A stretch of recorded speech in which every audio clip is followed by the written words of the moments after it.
Okay, so we are in the middle of our November series on community, and we've spent the last 2 weeks talking about community within the church. So, how couples can find that community within their local church body, and how churches can facilitate those intimate and meaningful relationships for couples within their churches. Yeah. So, that's super important, and we were excited about making those videos. Yeah.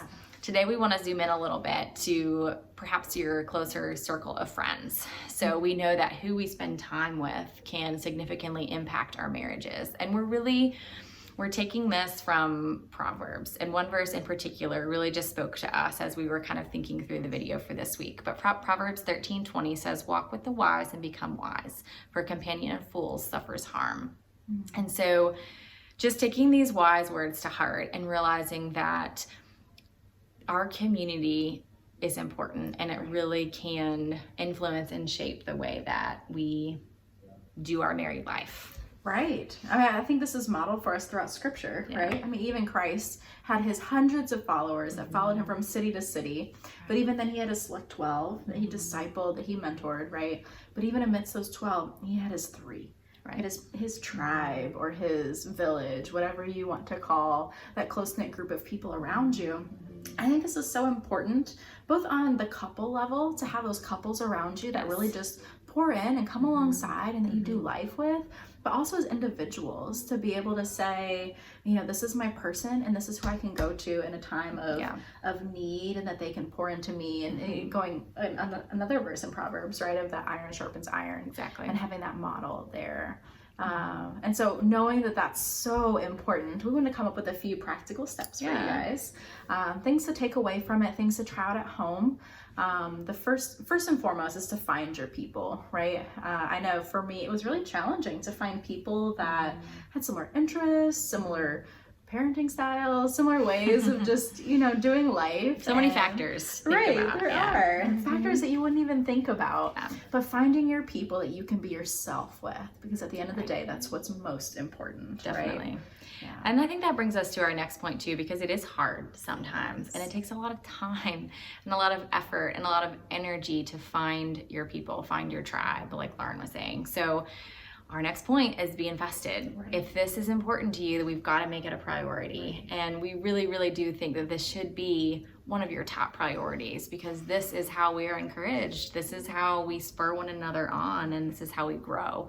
So it's super important to have those people and to be invested, and not always say, you know, I'm too busy, or I can't make time, or other things are more important. So we know that it's not easy. We know this from personal experience. Right. But we also know that we have to make sacrifices in order to make this happen. Yeah. And then once you find them, our third challenge is to be vulnerable. Right. I am just as guilty as the next person. When someone wants to say, how was your week? How are you doing? I'll say, it's been busy. And not that that's a bad thing, because we are all very busy, right? But it's only here, right? And we really want those friendships to be here. And so we want to challenge you guys to say, to be real, to say what's really happening, and to go beyond the it's busy. And just be vulnerable with people. Yes, definitely. And so, you know, as you're being vulnerable, our last practical step, you know, the vulnerability part is a prerequisite for holding each other accountable, which is also so important for our Christian walk and for our Christian growth, is to have those people where you can talk about the hard things that are happening and talk about our weaknesses, and have someone be checking in with you. Hey, how are you doing with that struggle that you were telling me about last week? And just being able to be honest and either say, hey, I'm still really struggling, or thanks for your prayers, it's gotten a lot better. Right. And I think it does take that level of vulnerability to be able to ask for it and then to be honest about it. But also it requires that community for them to understand what it is that you're going through, right? And so, you know, for a personal example, my husband's been asking for accountability about fatherhood. He recognizes it's something that he desires greatly, to be a Christ follower as he parents our kids, right? But it's not easy. But it kind of goes to some of these guidelines that we want to put around accountability, that it should be same sex, and it should be people that are somehow within your community, people that know you well enough to hold you accountable. And so that's an area that I think we all could use a little more of, but it really just helps entrench that community mindset into your life and into your marriage, and just as a byproduct enriches your marriage. Absolutely. Yeah. So like, comment. We love hearing from all of you guys. Next week is Thanksgiving. So we are going to be spending some time talking about gratitude and kind of how that can shape our marriage as well. Right. So look forward to our holiday video next week.